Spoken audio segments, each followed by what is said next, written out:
All right, here goes.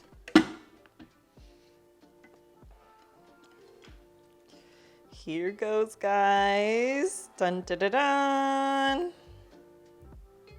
Wow. Looks perfect. This is a traditional Mexican flan.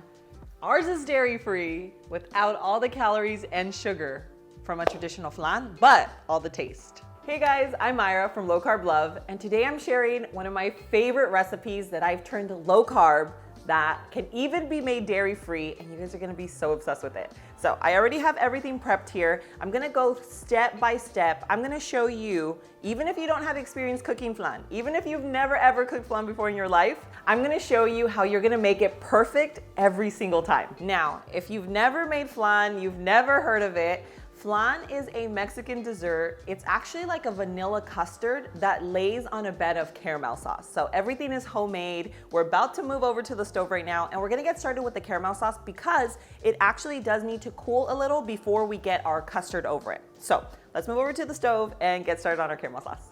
I'm using allulose for our sweetener. For this recipe, we do need to use allulose. You might have monk fruit, you might have erythritol. That will actually kind of like crystallize, and it's not gonna give you the finish that you really want. So to get the like authentic caramel sauce that you really want, we're gonna use allulose, okay? I'm gonna leave this linked just so you know exactly what I'm using. We have like a medium heat here, and we're just gonna pour it in. You're gonna see how this is magically gonna turn into our caramel sauce right now. We're about 1.5 minutes in, and you can tell it's just now starting to get a little bit of color. I'm gonna show you what it should look like once we're done. It's starting to turn a light amber color. At this point, you don't wanna take your eyes off of this because if it burns, you have to start all over again, okay? So this is a color that I went with. We could have left it just a little bit longer and it would have been fine, but I love this color. And then here's the textures. You can see it has thickened up really nicely. So we're using a pie dish for this. This is a regular 9x5, just a regular, Pyrex bowl. And again, we can leave everything linked for you, just so if you guys don't have one, you can just order it. And we are just gonna coat the bottom of our dish with our caramel sauce.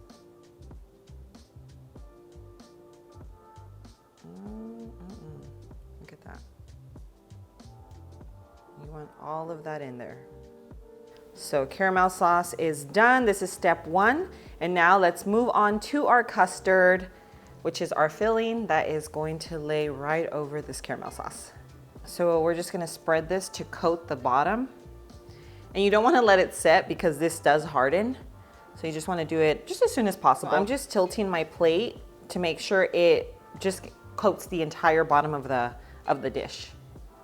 So we have all of our ingredients here. We're starting off with our cream, so you can use heavy cream, half and half. I'm gonna use coconut cream just to keep it dairy-free, but again, if you have, you're gonna use your cream of choice, basically.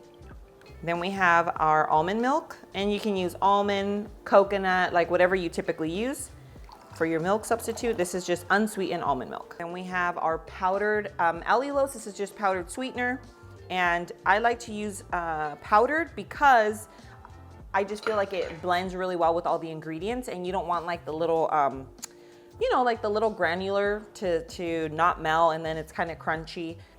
Then we have our vanilla. Okay, and now we have our eggs. Our eggs are room temperature. I feel like everything just mixes a lot better when it's room temperature, so I suggest that you guys do that too.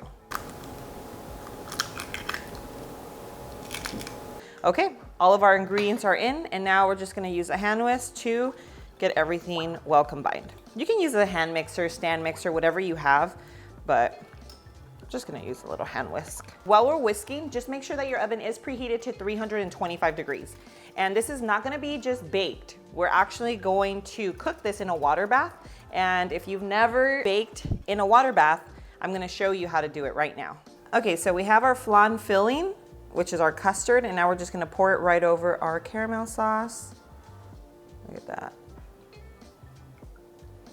Woo, beautiful. So this is why you wanna coat the bottom of your baking dish with the caramel, because once we flip it over, the caramel sauce is actually the top of our flan. And now I'm gonna show you how we prepare our water bath. So we're gonna be using a turkey pan for this, okay? You just need something that's a lot bigger than the dish that you're baking your flan in, okay? So we're going to put our flan right inside. Now, you would typically put the water in right now, but it is heavy, so what I'm gonna do is put this right into our oven and put our water once it's in there. So we're gonna get this right in, and we already have our boiling water right here. Just gonna fill it up about 2 inches high. So we're gonna bake this for about 45 minutes to an hour. You still want it to be jiggly, but not watery. Okay, and here I am taking the flan out of the oven. I had to do a quick voiceover because my mic died, but guys, look at this beauty. The texture, the color, the jiggle. Okay, now the jiggle is really important because this is how you're gonna know that it's perfect. So now we're gonna place this in the fridge to cool for about 2 hours. Our flan is looking like perfection right now. What I'm gonna do is run a butter knife kind of through the side just to make sure it's not stuck, because I'm about to show you how we serve it. Okay, so we've ran the butter knife. Now this is our cake stand. I'm gonna actually lay it right on top. And moment of truth, guys. You only get one chance for this, one try. All right, here goes.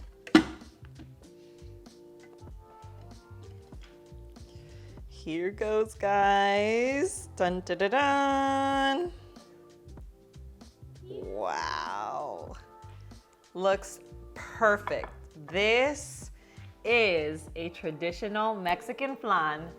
Ours is dairy-free without all the calories and sugar from a traditional flan, but all the taste. All right, guys, so look at all that caramel sauce. I always like to add extra caramel to the plate because I think it's just necessary. Let's go ahead and, ooh, look at that. We're going straight in for the taste test. Oh my gosh, you can't even tell it's dairy-free. I'm telling you, there's something about coconut cream that just goes so well with desserts.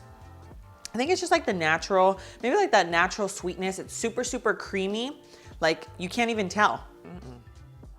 I love flan. So, I'm gonna eat the whole thing. Okay, perfect. All right, guys, I cannot wait for you to try this recipe. I am telling you right now, if you are a flan fanatic, you have to try this. Again, this is sugar-free, low in carbs, low in calories, and I'm telling you it has all the taste. So it's like a win-win. There's no reason why you shouldn't make this. And if you haven't tried flan and you've been thinking about it, this is your chance to do it. I'm gonna leave the recipe in the description below. Guys, if you like this video, make sure you hit that like button. Share this recipe with friends and family that are living a low-carb lifestyle or that you know are obsessed with flan and would just like a healthier version. Thanks so much for being here. I love you, and I will see you on my next video. Mwah.